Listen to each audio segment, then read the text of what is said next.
On dit souvent que les plans les plus compliqués donnent les plus belles structures. Aujourd'hui, on se penche justement là-dessus. On va décoder le plan directeur d'une âme à travers son profil astrologique. Bon, on commence fort avec une image qui, franchement, met la table tout de suite. La citation dit « On peut comparer la destinée de Jean-Christophe à celle d'un architecte chargé de construire une cathédrale sur un sol sismique. » Wow! Rien qu'avec ça, on comprend tout de suite qu'on ne parle pas d'un petit projet facile. On parle d'un défi colossal dès le départ. Et ce défi, eh bien, il prend la forme d'une configuration astrologique qui est à la fois rare et extrêmement puissante, et qui se trouve au cœur même du plan de vie de la personne. Et la voilà, c'est ça, le cœur du réacteur. C'est ce qu'on appelle une grande croix cardinale. On la décrit comme le nœud gordien de l'âme, et même comme le moteur de la destinée. C'est super important de comprendre que ce n'est pas un défaut de conception. Au contraire, c'est la source cette énergie qui va propulser tout son parcours de vie. Alors, une grande croix cardinale, c'est quoi au juste? En gros, c'est quand 4 planètes se retrouvent en tension constante. Imaginez, ça tire la vie de la personne dans 4 directions complètement opposées et ce, en même temps. Ça crée un état de tension dynamique, une sorte de pression interne qui demande, pour ne pas dire qui exige, d'être maîtrisée. OK, alors maintenant, décortiquons ça. Quelles sont exactement ces forces qui s'opposent et comment, concrètement, est-ce que ça se manifeste dans la vie de tous les jours? Ici, on a les deux grands axes de cette tension. Le premier, c'est le soi contre l'autre. D'un côté, un besoin viscéral d'indépendance, d'exister par soi-même, ça, c'est l'énergie bélier. Et de l'autre, une mission d'âme qui pousse à prendre le compromis, à être en partenariat, l'énergie balance. Puis, le deuxième axe, c'est les racines contre le monde. Ça veut dire un besoin profond de sécurité, d'avoir son cocon, son refuge privé, ça, c'est le cancer, qui est constamment en tension avec une ambition féroce de bâtir quelque chose, d'avoir une reconnaissance publique, ça, c'est le capricorne. C'est un vrai bras de fer permanent. Et vous vous en doutez, cette tension-là, elle ne reste pas juste à l'extérieur. Elle se reflète aussi à l'intérieur. Au fond, tout ça nous ramène à un conflit des plus classiques, la tête contre le cœur. Cette citation l'explique parfaitement.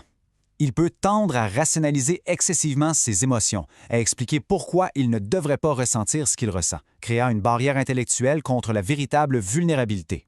En d'autres mots, quand un conflit éclate, il peut devenir l'avocat de sa propre cause, si on veut. Il va utiliser la logique, les arguments comme un bouclier pour se protéger d'une connexion plus émotive, plus vulnérable. Heureusement, ce plan directeur, aussi exigeant soit-il, ne vient pas sans outils. Pour gérer cette pression immense, il y a des archétypes internes, des ressources incroyablement puissantes. Le premier de ces archétypes, c'est le roi de l'atelier. Attention, on ne parle pas d'un roi qui reste assis sur un trône à donner des ordres, pas du tout. C'est un roi qui trouve sa noblesse, sa raison d'être dans le service et dans la maîtrise parfaite de son art. Et cette phrase, elle résume tout. Il rayonne véritablement lorsqu'il parvient à transformer le chaos en ordre, trouvant sa majesté dans la perfection de son dévouement.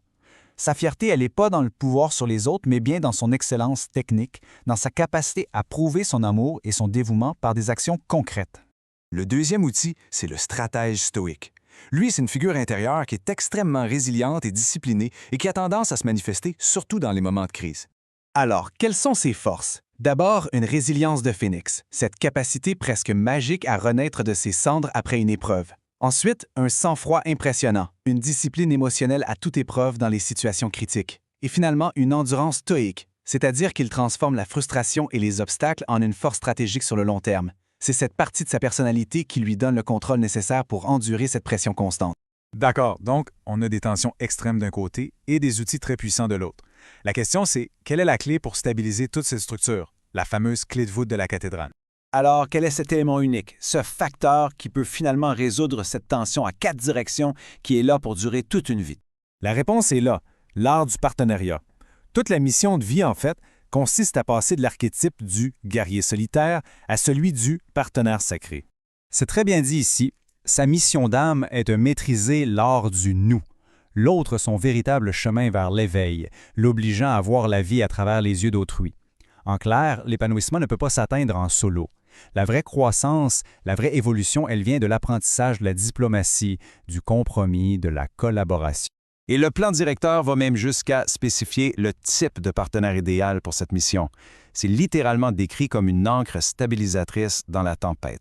L'image de l'ancre est vraiment puissante. C'est le poids rassurant de cette ancre, fixée dans le sol ferme du réel, qui lui permet de rester stable et de ne pas perdre de vue sa destination, même durant les plus fortes tempêtes intérieures. On parle donc ici d'une personne qui est fiable, organisée, bien ancrée dans la réalité.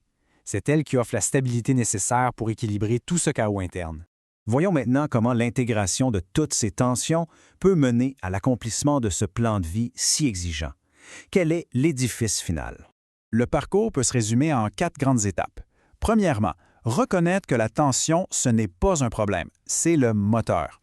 Deuxièmement, utiliser les dons du roi de l'atelier pour servir, pour mettre de l'ordre dans le chaos. Troisièmement, accueillir le partenariat comme la clé de la stabilité.